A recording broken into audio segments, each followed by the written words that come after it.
감사합니다. 오늘의 본문을 가지고 고난에 참여하는 즐거움이라는 주제로 함께 말씀 나누고 싶습니다. 계속해서 4장에 넘어오면서 육체의 고난에 대한 이야기를 베드로는 성도들에게 나누고 있습니다. 그런데 그 고난은 잠깐 스쳐가는 고난이 아니고요. 그 당시에 있었던 성도들을 쓰러뜨리고 무너뜨리는 고난이었던 것입니다.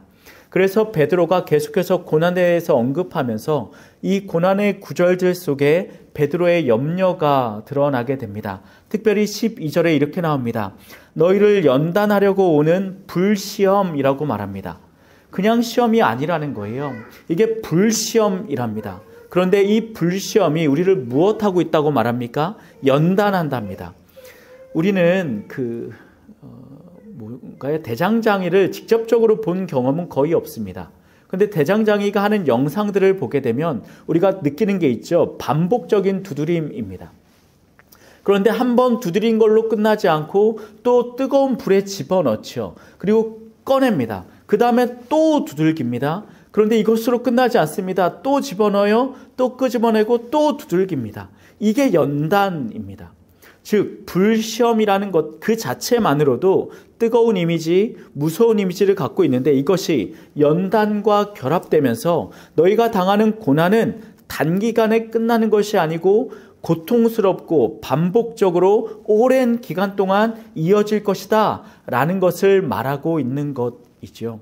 그런데 그것이 너에게 닥칠 것이다 라고 하는 베드로의 염려와 다르게 베드로는 그 말 다음에 무슨 말을 하고 있습니까? 오늘의 본문을 계속해서 보겠습니다. 12절입니다. 사랑하는 자들아 너희를 연단하려고 오는 불시험을 이상한 일 당하는 것 같이 이상히 여기지 말고 라고 말합니다. 이상히 여기지 말아라 라는 것을 현대어 새 번역으로 번역해 보면 이렇게 번역합니다. 놀라지 말아라. 그런데 이 말이 왜 이상하냐면 우리는 응당 어떤 충격적인 일을 당하면 놀라는 것이 정상이기 때문입니다. 제가 이미지로 전기치료기를 해놨는데요. 여러분 전기치료기 해보셨습니까? 여기 팔에다 붙여놔요. 그리고 전기 신호를 줍니다. 그럼 팔이 움직이죠. 이게 당연한 일입니다. 안 움직이면 그게 정상 아니죠. 제가 이번 주에 여기 낭종이 하나 생겨갖고 제거를 했는데요. 그걸 제거한 다음에 여기에 레이저로 출혈을 막는 시술을 했습니다. 출혈을 막으려고 레이저를 쏘는데 제 신경이 움직이는 거예요. 주책 없이 가만히 있어야 되는데 거기가 까딱까딱 하는 겁니다. 아니, 가만히 있어야 되는데 제 의지와 상관없이 제 신경이 어떠한 자극에 의해서 움직이게 됩니다. 이건 당연한 일이죠. 그런데 지금 베드로는 그 당연한 일을 멈추라고 하고 있는 것입니다. 누구라도 흔들릴 수밖에 없는데 왜 놀라지 말라고 말하고 있는 것일까요? 여기에서 우리는 이미 인식하고 있는 것이 있습니다. 이 성도들이 베드로가 볼 때 많이 놀라고 있기 때문입니다. 놀라지 않고 있는 사람, 움직이지 않는 사람, 흔들리지 않는 사람한테 야 놀라지 마, 야 움직이지 마, 야 흔들리지 마 라고 말할 리는 없습니다. 즉 이미 12절의 내용을 통해서 우리가 인식하고 있는 이 당시의 상황은 무엇이냐면 엄청난 고난이 닥쳤고 그것은 지속적이고 반복적으로 진행되고 있기에 이 당시의 성도들이 많이 무너지고 있었다는 것을 알 수 있습니다. 이미 이들은 공포감에 사로잡혔고 이들은 극심한 두려움에 떨고 있으며 이들은 그로 인해 많이 놀라고 있는 상황이다라는 것을 알 수 있는 것이죠.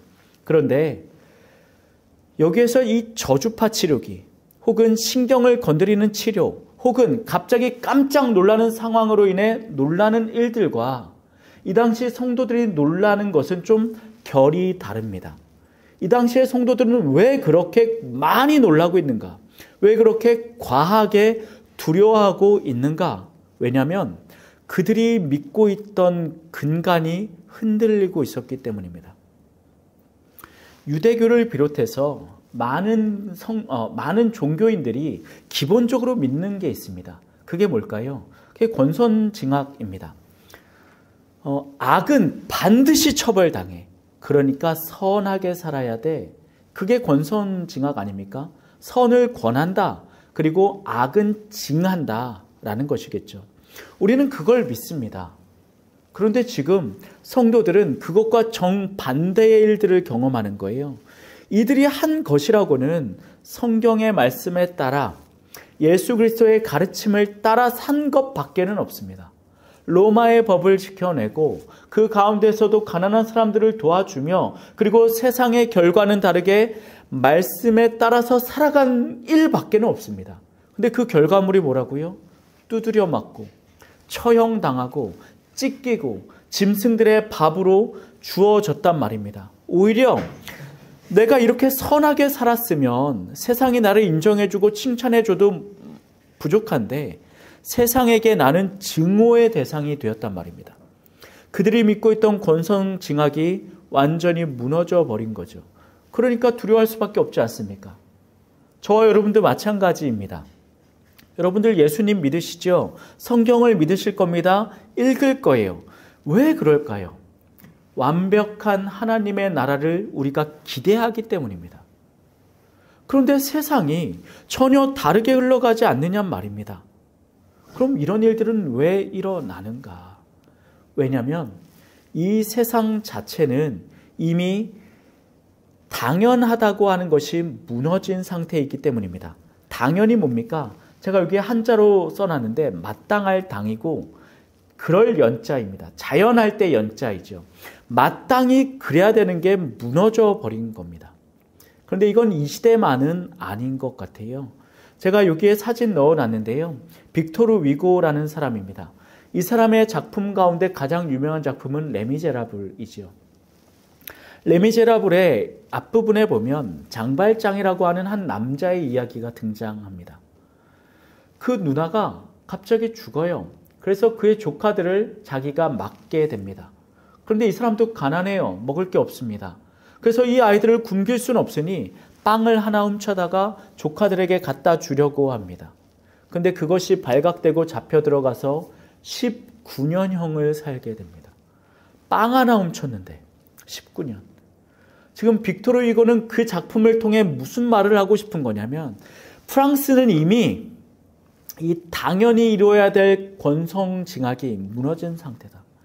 우리가 당연하다고 생각되는 정의, 당연히 이루어져야 된다고 하는 선, 당연히 이루어져야 된다고 하는 올바름, 이 모든 것들이 무너진 상태다라는 것을 고발하고 있는 겁니다. 그런데 여러분 보십시다. 우리 사회는 어떻습니까? 당연하다고 하는 일들이 당연히 이루어지고 있습니까? 아닐 것 같습니다. 당연히 돼야 되는 나쁜 놈들은 벌 받는 것이 이루어지고 있습니까? 그리고 당연히 이루어져야 되는 착하게 산 사람들은 잘 나가고 있습니까? 아닐 겁니다. 어느 시대나 불문하고 나쁜 놈들은 전성기를 맞이합니다. 어느 시대나 불문하고 착한 사람들은 짓밟힙니다. 그러니 기독교인 부모님들조차 아이들이 어릴 때 이렇게 말하지 않습니다. 착하게 살아, 양보해, 나눠줘 라고 말하지 않습니다. 그럼 뭐라고 가르칠까요? 똘똘하게 굴어, 공부 잘해야 돼, 높은 데 올라가, 네 몫을 챙겨 라고 말한단 말입니다. 뭔가 이상하지 않습니까? 우리는 이미 이 말들이 익숙한 시대 가운데 살기에 그 말이 이상하다고 느끼지 않을 뿐 이 세상은 어쩌면 성경에서 말하는 당연과는 전혀 다른 삶을 살아내고 있습니다. 무너져 버린 거예요. 그런데 이것은 언제부터 무너졌을까요? 이 시대만? 2024년을 사는 지금만? 아니죠. 성경은 이걸 언제부터라고 말하냐면 아담과 하와가 범죄한 그때부터 세상은 무너져 버렸다고 말하고 있는 겁니다. 질서가 깨진 겁니다. 그 아름답고 완벽했던 것 가운데 흠이 나기 시작한 것입니다. 즉, 그 흠이 많아졌냐 적어졌냐의 차이가 있을 뿐 하나님이 세우신 완벽한 그 당연은 깨어져 버린 것은 우리는 이미 알고 있는 사실이란 말이죠. 그런데 그 가운데 베드로가 이 말을 합니다. 13절입니다. 오히려 너희가 그리스도의 고난에 참여하는 것으로 즐거워해라. 이는 그의 영광을 나타내실 때에 너희로 즐거워하고 기뻐하게 하려 함이라. 아멘. 고난을 당했는데 기뻐해라 라고 말합니다. 제가 앞부분에 말한 내용 자체로도 우리는 이미 불안합니다. 세상이 정상적이지가 않구나. 아담 이후로부터 계속해서 세상은 정상적이지 않은 곳 가운데 더 문제가 심화되고 있구나 라는 것을 인식합니다. 그럼에도 불구하고 베드로가 이 말한다고요. 기뻐해라. 고난을 기뻐해라. 기뻐해라.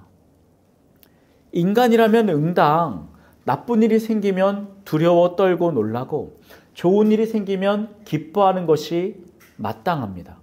그런데 지금 베드로는 전혀 다른 역설을 퍼붓고 있단 말이죠.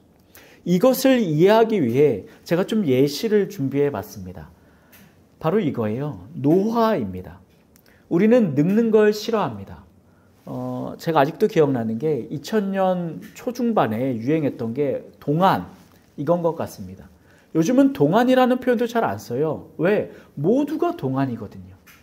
여러분 90년대 때 40살 얼굴 보신 적 있습니까?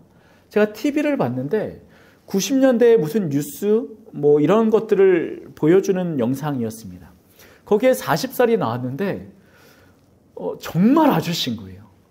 이 시대에 막 50대, 60대와 비견하는 얼굴 수준입니다. 그러고 나면 이 시대의 40대는 진짜 젊어 보이는 거예요. 우리가 시간이 흘러감에 따라 많이 잘 먹고 잘 누리고 건강에 신경 쓰다 보니 젊어진 것도 있겠습니다만 유난히 한국인들은 젊음에 집착합니다. 나 몇 살로 보여? 어려 보여? 내 또래보다 더 젊어 보여? 내 피부는 어때? 내 스타일은 어때? 이런 것들에 집착하는 세대가 한국인들 같습니다. 그러면 한국인들은 왜 이렇게 늙는 걸 싫어할까?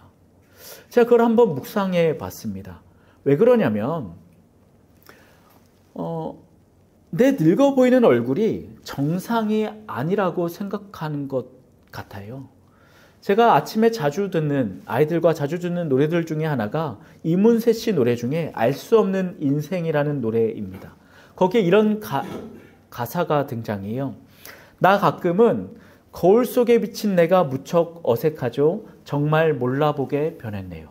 이런 가사가 등장합니다.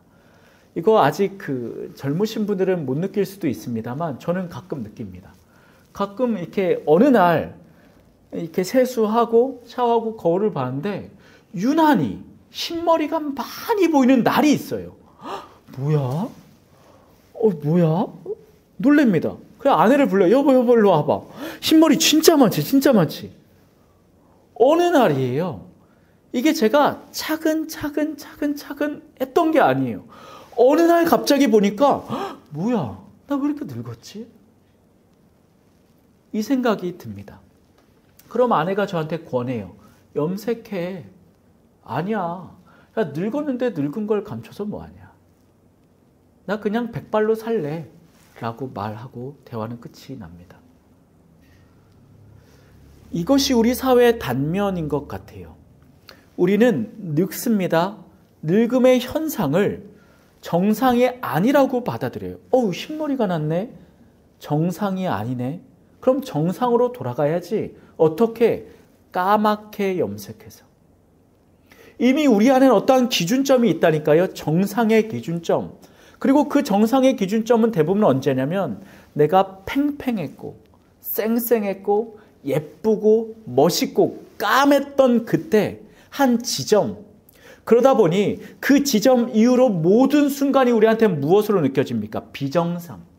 나는 지금 비정상을 살아가고 있는 거예요. 내가 늙어가는 과정은 전부 다 비정상이에요. 야, 문제다. 늙었다. 머리가 하얘졌다. 야, 관절이 아프다. 내 허리가 아프다. 내가 예전처럼 누리질 못한다. 라는 말들. 그 말들 속에 전부 다 무엇이 숨어 있냐면 난 지금 비정상이야. 근데 여러분, 인식을 바꾸셔야 됩니다. 비정상이 아니에요. 나는 지금 내 나이대에 나를 살아가는 정상인 것입니다. 나이가 들면 흰머리가 생기는 게 정상이에요. 나이가 들면 얼굴에 주름이 지는 게 정상이에요. 나이가 들면 이빨이 빠지는 게 정상이라고요. 나이가 들면 앞이 잘 안 보여서 안경을 끼는 게 정상입니다. 그런데 우리는 그 모든 것들을 과거에 내가 가장 찬란했던 한 지점에 두고 나는 비정상을 살아가고 있어 라는 우울감 속에 파묻히는 거예요. 반대로 내 노화의 매 순간이 정상임을 인정하면 나는요, 더 이상 우울할 필요가 없어요. 그래, 이게 나야. 이것입니다. 여러분도 잘 아시겠지만 저는 꽤 오랫동안 턱관절 장애를 앓고 있습니다. 지금 한 2년 좀 넘은 것 같아요. 처음에 어느 날 갑자기 일어나는데 턱이 너무 아픈 거예요. 턱만 아픈 게 아니라 골이 흔들릴 정도로 이 통증이 심각해지는 겁니다. 제가 그때부터 몇 달간 울면서 기도를 했어요. 하나님, 왜 이럽니까? 내가 뭘 잘못했죠? 그 다음부터 하나님 날 회복시켜 주십시오. 매달리고 기도했습니다. 그런데 생각처럼 그게 쉽게 회복이 안 되더라고요. 그러던 어느 날 제가 깨달은 게 있습니다. 아, 이게 나구나. 자고 일어나면 턱이 뻐근하고 추운 겨울에 찬바람 쐬면 유난히 턱이 뒤틀리는 것 같은 기분을 느끼는 그게 나구나. 그냥 이게 나인 거구나. 그때부터 무엇이 사라졌는 줄 아십니까? 내가 돌아가야 돼. 내가 회복해야 돼. 내가 과거로 돌아가서 아프지 않았던 때를 유지해야 돼. 라는 강박이 사라졌습니다. 마음이 편해졌습니다. 저는 이게 저입니다. 제가 지금 무슨 말을 드리고 싶은 거냐면 우리는 자꾸만 정상이라고 하는 이상향을 만들어 놓고 그렇지 않은 매 순간을 비정상이라고 말하지만 실상은 정상이라고 하는 이 환상, 그 환타지는 없는 것이며 매 순간 나의 삶이 나로 살아가는 정상이라는 말을 하고 있는 겁니다. 그러면 우리는 여기에서 구별해야 될 게 이것입니다. 무엇이 정상이고 무엇이 비정상이냐. 코로나 때는 마스크를 언제 어디서나 쓰고 다니는 게 정상이었습니다. 그런데 그때요, 많은 목회자들, 많은 성도들이 무엇이라고 말했냐면 우리는 안 쓰고 예배 드릴 거야. 코로나 때는 예배 교회의 문을 닫고 예배에 모이지 않는 게 정상이었습니다. 그런데 그때 많은 목회자들, 많은 교회들은 이렇게 말했죠. 우리는 과거에 하던 대로 마스크 벗고 모여서 주일 성수할 거야 라고 외치지 않았습니까? 코로나는 종식됐습니다. 이제 마스크 벗고 다니는 게 정상이죠. 예배에 모이는 게 정상입니다. 즉, 정상과 비정상은 상황에 따라 바뀔 수 있다는 것입니다. 그러면 생각해 보십시다. 오늘의 본문에서도 나오고 우리가 이미 알고 있는 대로 기독교인은 고난을 받습니다. 그러면 고난을 받는 것은 이 어그러진 세상 속에서 정상입니까? 비정상입니까? 이 뒤틀려진 세상 가운데 내가 올바른 길을 살아가려고 하면 망치를 두드려 맞는 이 현상은 정상입니까? 비정상입니까? 정상이겠죠. 자, 이렇게 한번 생각해 보십시다. 모두가 오른쪽으로 갑니다. 이게 왜곡된 거예요. 원래 왼쪽으로 가야 되는 도로에서 모두가 단 한 명도 예외 없이 오른쪽으로 가요. 그런데 저는 그 교통법규를 압니다. 지시판을 봤어요. 그래서 혼자 왼쪽으로 갑니다. 그러면 저를 지나치는 모든 차들이 저한테 어떻게 할까요? 쌍라이트로 욕설을 퍼부으며 크락션을 울리겠죠. 빵빵빵빵. 너 제대로 운전해. 똑바로 가. 정신 차려. 라는 말들을 퍼부을 겁니다. 설교단에서 하지 못할 말들을, 욕설을, 육두문자를 퍼부을 거란 말입니다. 고약한 사람들은 내 차를 막 때려 부수려고 달려들지도 모르겠습니다.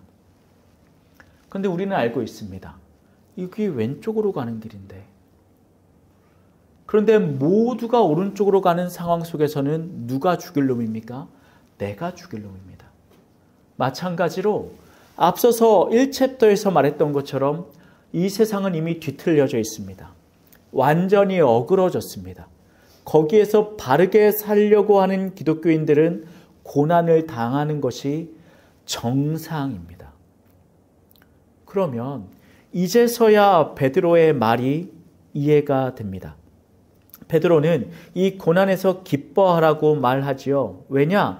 이 고난을 받는 것이 우리한테 복이니까. 14절입니다. 너희가 그리스도의 이름으로 치욕을 당하면 복 있는 자로다. 아멘.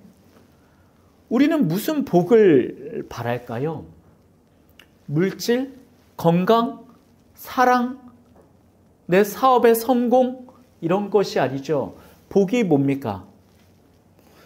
우리가 여러 번 복이 무엇인가의 이야기를 해왔는데 복이란 결국 하나님이 나와 늘 함께 계시는 것 그 자체입니다. 그럼 여러분 이렇게 생각해 보십시다. 제가 세상에 나갔어요. 고난을 당하네요. 그럼 난 지금 뭐하고 있는 겁니까? 말씀대로 살아가고 있다는 증거겠죠. 그러면 내가 말씀대로 살았으면 누가 나와 함께 있다는 것을 또한 반증합니까? 하나님이 나와 함께 계심을 반증하고 있다는 것입니다. 고로 나의 고난은 나의 기쁨이 됩니다. 아, 신앙생활 제대로 하고 있는 거구나. 반대로 내가 세상을 살아가요.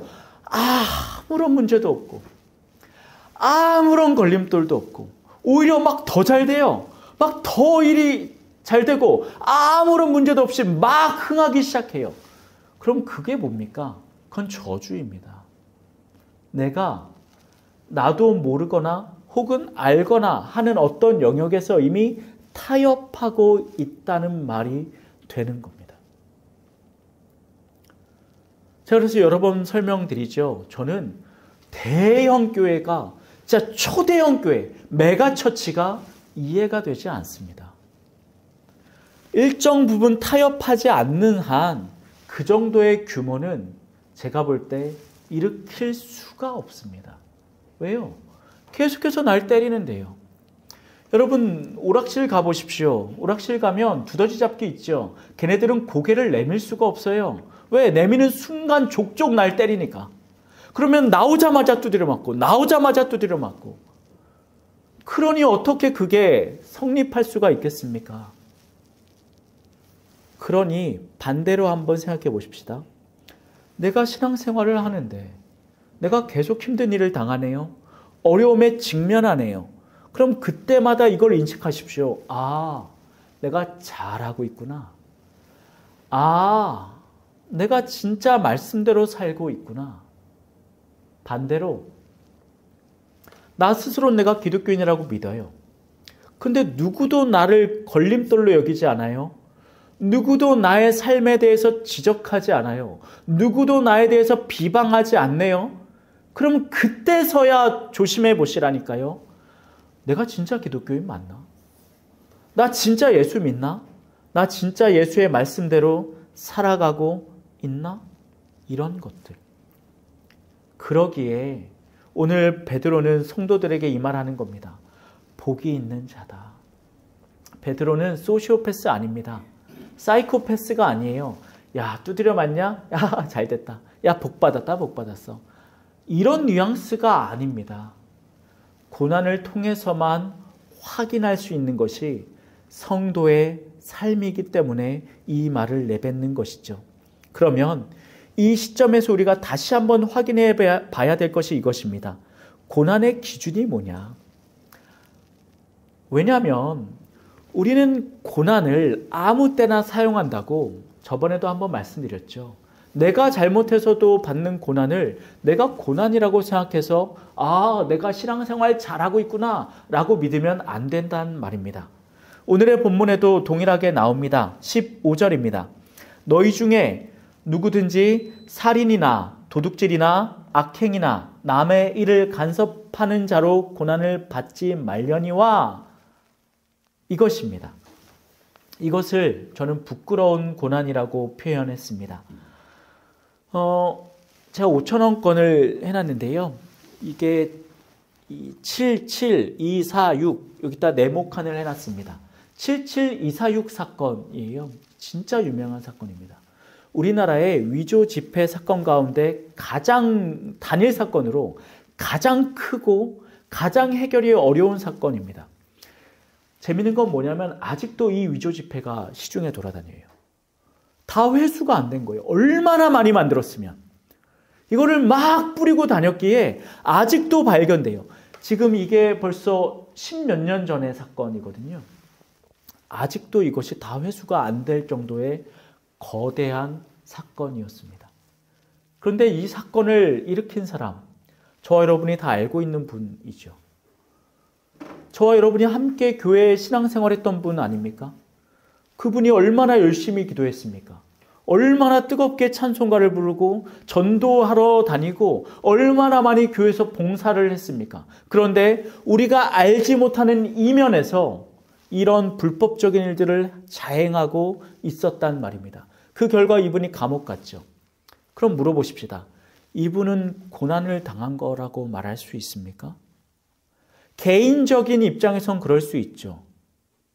개인적으로는 그럴 수 있죠. 그런데 이분이 입힌 사회적인 무리가 얼마나 크냐면 이 한 명 때문에 5,000원권 신권을 발행했습니다. 우리나라에서. 범인을 못 잡아서. 구권이 너무나도 많이 위조 지폐가 풀려서 신권을 발행하는 일을 이분 한 분 때문에 했단 말입니다.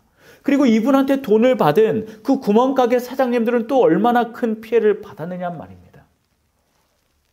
그러니 개인적으로는 감옥에 들어가는 고난을 당했을지언정 이분이 당한 일들은 세상에선 오히려 좋은 일일 겁니다. 그런데 우리는 여러 경우에 내 실수로 내가 겪은 일을 고난이라고 지칭합니다. 목사들도 마찬가지예요. 개척을 하지요. 우리는 자본주의적인 마인드를 가지고 어렸을 때부터 자라나다 보니 교회를 할 때는 기본적으로 멋지게 시작해야 된다는 강박이 있습니다. 그런데 멋지게 시작하려고 하면 목사가 무슨 돈이 있습니까? 개척하려고 해봤자 30, 40대일 텐데. 자기의 모든 걸 다 긁어 모읍니다. 그리고 할 수 있는 한 최대한 인테리어를 해요. 그러면 인테리어에 최대한 돈을 쏟아 부으려면 월세를 살아야겠죠. 건물은 매입하지 못할 겁니다. 그렇게 해놓습니다. 그리고 위태롭게 한 주 한 주, 한 달 한 달, 한 해 한 해를 버텨갑니다.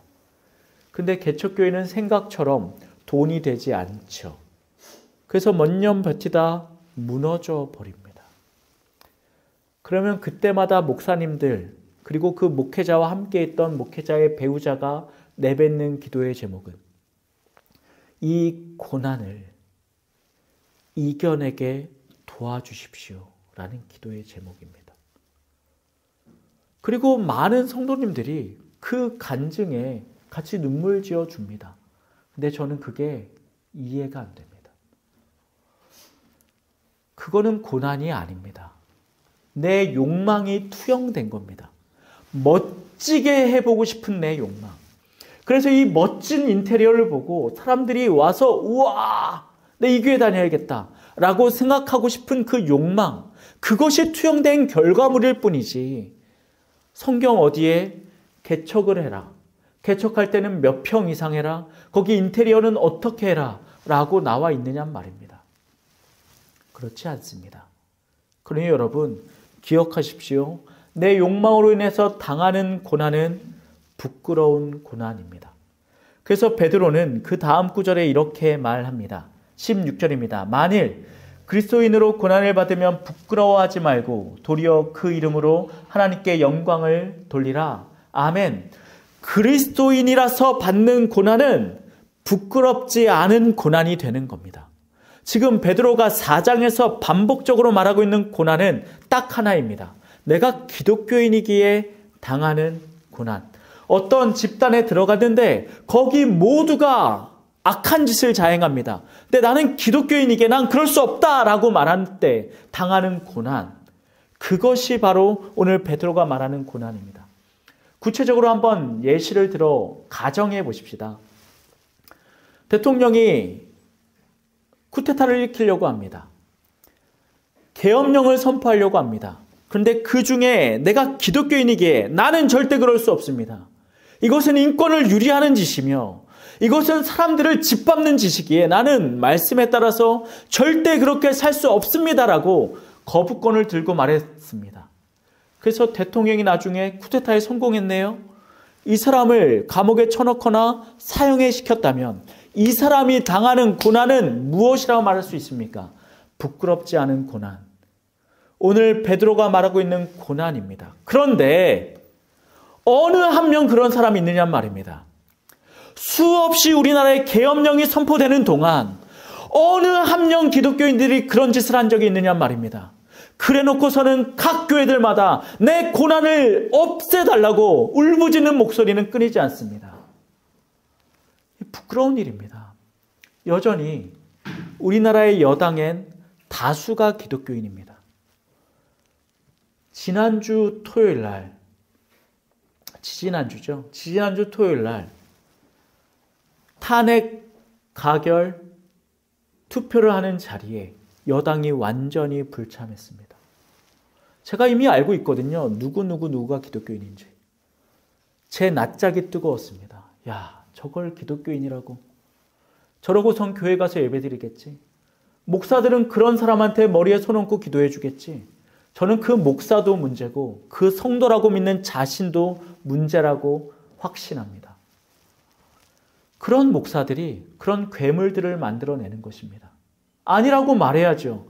야, 탄핵하는데 투표를 안 해? 야, 네가 그러고도 기독교인이냐? 라고 말해줘야죠. 권징이 사라진 시대 아닙니까?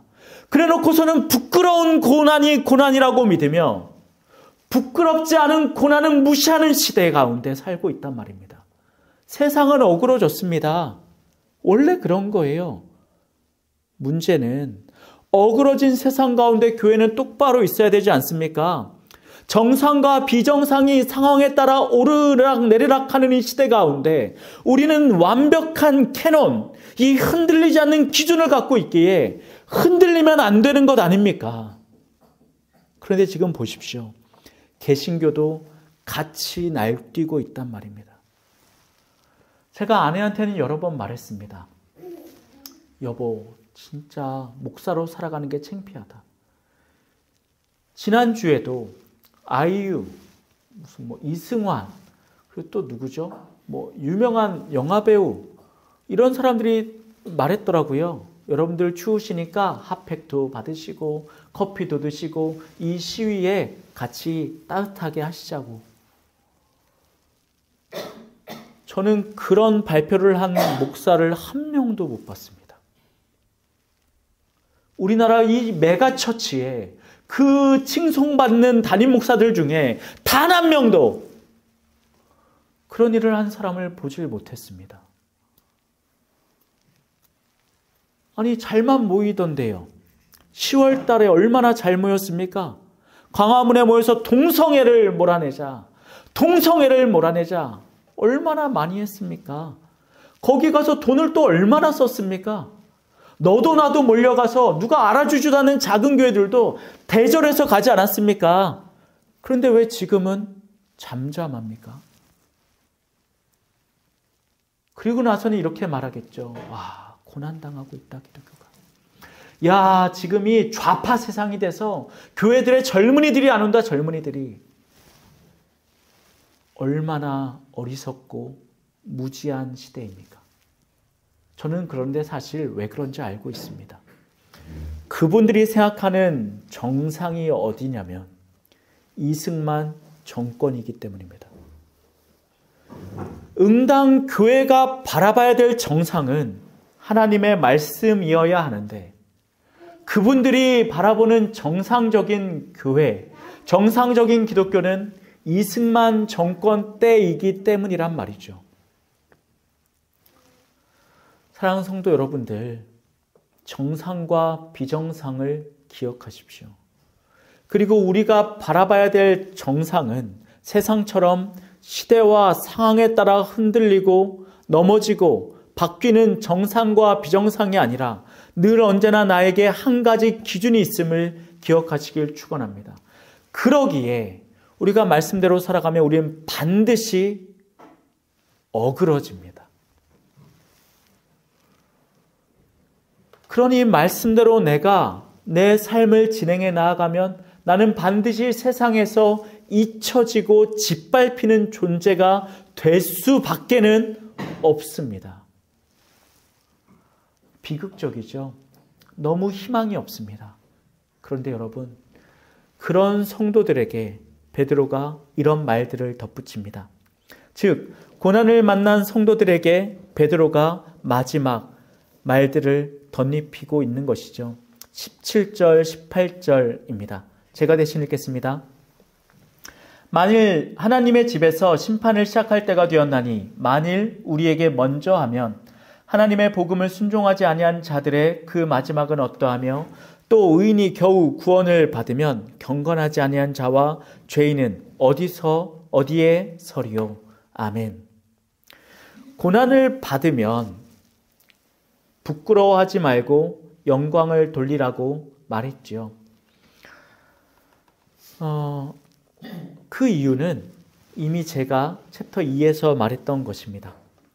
먼저 부끄러워하면 안 됩니다. 예를 들어 제가 목회를 하나님의 말씀대로 했다고 쳐보십시다. 65세가 돼서 은퇴할 때가 됐네요.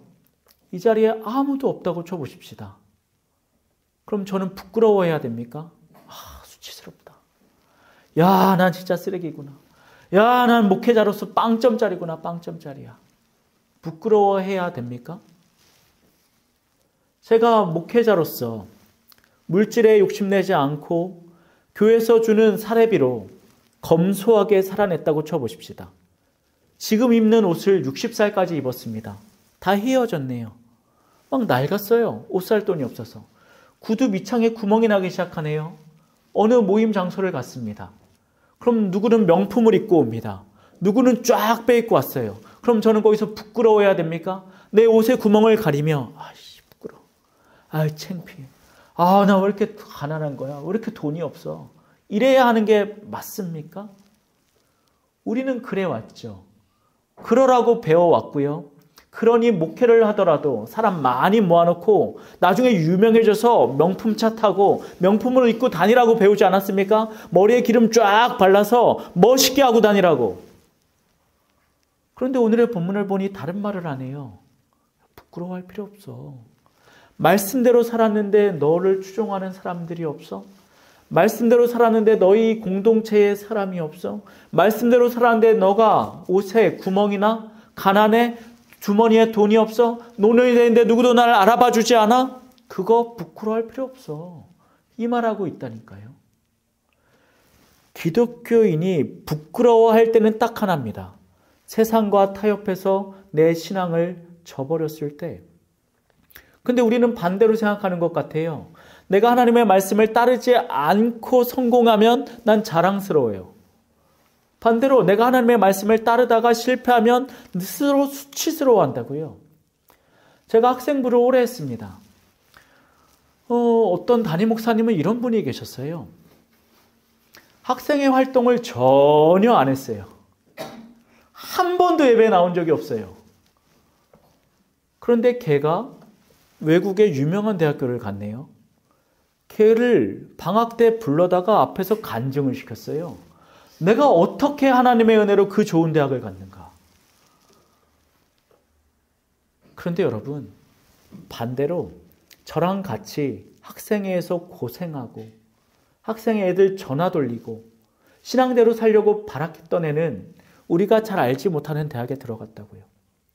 20살 이후에 신앙생활을 안 했던 그 아이는 거기에서 자랑스러운 아이가 되고 교회 공동체에서 칭송받는 아이가 되고 반대로 학생부에서 열심히 신앙생활했던 아이는 20살 이후에 교회 공동체 안에서 찬밥이 됐단 말입니다.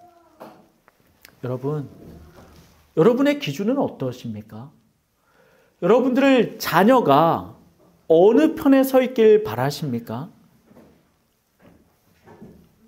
모르긴 몰라도 다 유명 명문 대학 가길 바라시겠죠. 교회 안 나오더라도. 그 순간 우리는 이렇게 말해야 됩니다. 나에게 정상이란 무엇인가? 이 어그러진 세상 가운데 나는 어디를 살아가고 있는가? 그러니 여러분, 오늘의 말씀을 기억하십시오. 말씀대로 살았는데 받는 고난은요, 전혀 부끄러운 고난이 아닙니다. 여러분의 신앙도, 우리 신앙 공동체도, 저의 삶도 그 관점에서 바라봐야 할 것입니다. 거기에 한 가지 덧붙여 우리가 반드시 잊지 말아야 할 것이 바로 17절 앞부분에 나온 심판을 기억한다는 것입니다. 심판을 기억하는 사람만이 부끄러워하지 않는 거예요. 심판을 기억하는 사람만이 세상의 가치가 아닌 하나님이 내게 같이 함께 곁에 계신 것이 참된 복인 것을 고백할 수 있단 말입니다. 아마 다 보셨을 거예요. 쇼생크 탈출이라는 영화가 있습니다. 거기에 누명을 쓰고 감옥에 들어간 앤디라고 하는 사람이 있습니다. 이 사람 거기서 힘든 일을 겪어요. 정말 말 못한 일들을 겪습니다. 그런데 이 사람이 끝까지 죽지 않고 살아갈 수 있었던 한 가지 이유는 그 긴 기간 동안 혼자 탈옥을 준비했을 거기 때문이라 저는 확신합니다.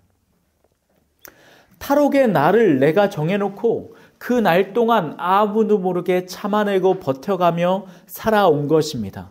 그리고 이 장면이죠.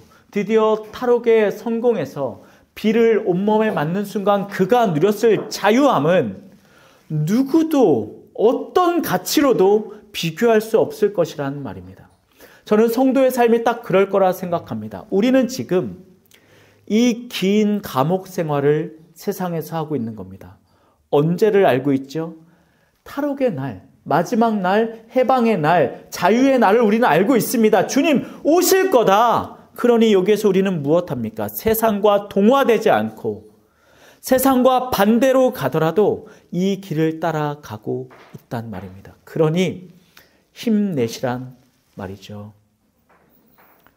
그런데 여기에서 우리가 좀 이해가 안 되는 구절을 18절에 말하고 있습니다. 의인이 겨우 구원을 받으면 라고 말합니다. 겨우 구원을 받았다. 이 말은 부끄러운 구원을 받았다 막 이런 말이 아닙니다. 우리나라는 부끄러운 구원 이런 말이 있더라고요. 구원에 부끄러운 구원이 어디 있습니까? 구원받으면 다 받은 거지. 그런데 무엇을 부끄러운 구원이라 말하냐면 안 믿다가 죽기 직전에 나 예수 믿을래 라고 하는 게 부끄러운 구원인 것 같아요. 그런 게 시당초에 있는지도 모르겠습니다. 저는 없는 것 같아요. 그 이야기는 나중에 더 길게 기회가 되면 한번 나눠보십시다. 여기에서 말하는 겨우 구원을 받았다는 말은 구원을 받는 여정이 그토록 힘들다라는 말입니다. 베드로는 지금 이 말하는 거 아니에요. 야, 여기 끝에 심판이 있어. 그러니까 야, 참고 견뎌. 야, 사내 자식이 뭐가 그렇게 힘드냐? 등 떠밀고 등 쳐주고 야, 됐어. 해. 이런 말이 아닙니다. 베드로도 알아요. 뭐걸? 이 여정이 좁고 길고 힘들다는 걸. 저도 마찬가지로 여러분들에게 권면합니다. 여러분, 심판의 날이 있습니다. 예수 믿고 말씀대로 살아가십시오. 그런데 거기에 그 길은 어렵습니다. 진짜예요. 제가 앞서도 제 노년을 한번 예측해 봤지만 제가 모임에 가서 내 구멍난 옷을 부끄러워하지 않는 것, 아무도 없는 교회를 부끄러워하지 않는 것, 이거 정말 어렵습니다. 노년이 됐는데 내가 빈털터리로 살아가는 거, 내가 말씀대로 한다고 했는데 그 결과물이 그렇다는 거, 그리고 사방에서 나를 실패자로 바라보고 손가락질하고 뒤에서 수군거리는 거 정말 어렵습니다. 그거 진짜 힘든 일이에요. 그 스트레스가 얼마나 심한 줄 아십니까? 여러분, 말씀대로 살아가는 길은요, 쉬운 게 아니에요. 모두가 오른쪽으로 달려가는데 나 혼자 왼쪽으로 가는 거 말이 쉽죠. 이상론이죠. 어렵다고요.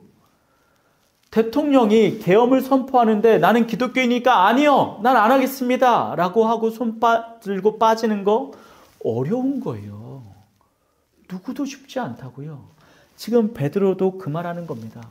고난을 겪고 있는 성도 여러분들, 심판이 있기에 말씀대로 버텨가십시오. 그런데 그 길은 정말 어려운 겁니다. 이 말하고 있는 것이죠. 그러기에 우리가 반드시 해야 할 게 있습니다. 그게 19절입니다.